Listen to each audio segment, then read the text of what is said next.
안녕하세요. 베드로전서 2장 7절부터 보겠습니다. 그러므로 믿는 너희에게 보배이나 믿지 아니한 자에게는 건축자에게 버린 그 돌이 모퉁이의 머릿돌이 되고 또한 부딪히는 돌과 걸려 넘어지게 하는 바위가 되었다 하느니라.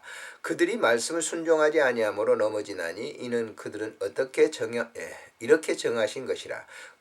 그러나 너희는 택하신 족속이요 왕같은 제사장이요 거룩한 나라요 그의 소유된 백성이니 이는 너희를 어두운 데 불러내어 그 귀한 빛에 들어가게 하신 이의 아름다운 덕을 선포하게 하려 하심이라. 너희가 전에는 백성이 아니더니 이제는 하나님 백성이요 전에는 긍휼을 얻지 못하였더니 이제는 긍휼을 얻은 자니라. 아멘.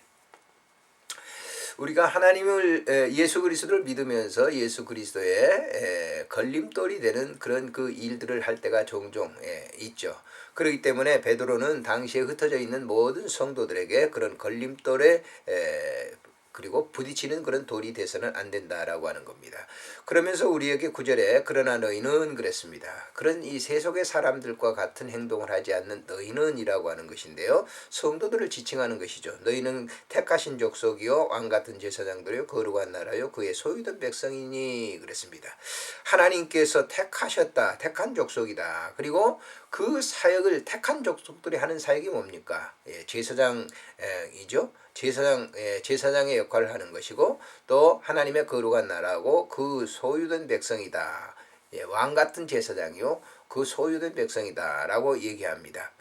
그 소유된 백성이라고 하는 것은 하나님의 소유된 백성이다라고 하는 것은 그렇게 하신 이유는 그랬어요. 택하신 족속 왕같은 제사장 거룩한 나라로 삼으신 그 이유는 어두운 데서 불러내어 그 귀한 빛에 들어가게 하신 아름다운 덕을 선전하기 위해서 그렇게 하나님께서 선택에 불러내셨다라고 하는 것이죠. 그래서 사실 우리가 예수님을 정말 알기 전에는 다 우리가 세속적인 그러한 일들을 갖다가 행할 수밖에 없었던 그런 것이지 않습니까? 그러나 우리가 이 예수 그리스도를 믿고 난 다음에 하나님의 선택된 자녀라고 하는 사실을 알게 되고 그 사역에 충실을 하게 되는 것이죠. 그래서 결국은 예수 그리스도의 아름다운 그 일들을 전하는 덕인이 된다라고 하는 그런 것입니다. 사실 우리도 예전에는 그런 일을 하지 못했다고 10절에 얘기하잖아요. 이제는 하나님의 백성이요. 그래서 예수 그리스도를 영접한 그 이후부터는 그래서 하나님의 거룩한 백성이 되었고 전에는 긍휼을 얻지 못했는데 이제는 하나님의 긍휼을 얻은 사람이 됐다라고 하는 것이죠. 하나님의 긍휼, 불쌍히 여김이죠. 하나님께서 우리를 불쌍히 여겨서 우리를 그의 선택자, 택자로 삼으셨다라고 하는 거예요. 그래서 결국은 그렇게 한 이유는 뭐냐? 하나님을 선전하기 위해서, 하나님의 덕을 모든 사람들에게 전하기 위해서. 하나님의 덕이 뭘까요?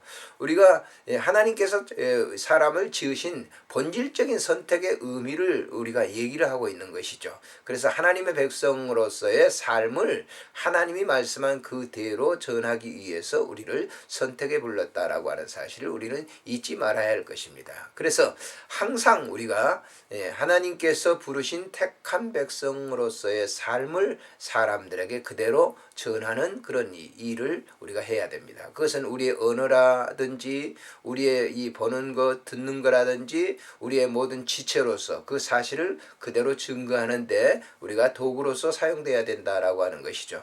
우리가 행하는 모든 일들도 다 그렇습니다만은 내가 한다고 하지 마십시오. 내 안에 거하신 예수 그리스도께서 그렇게 행하신다라고 하는 거예요.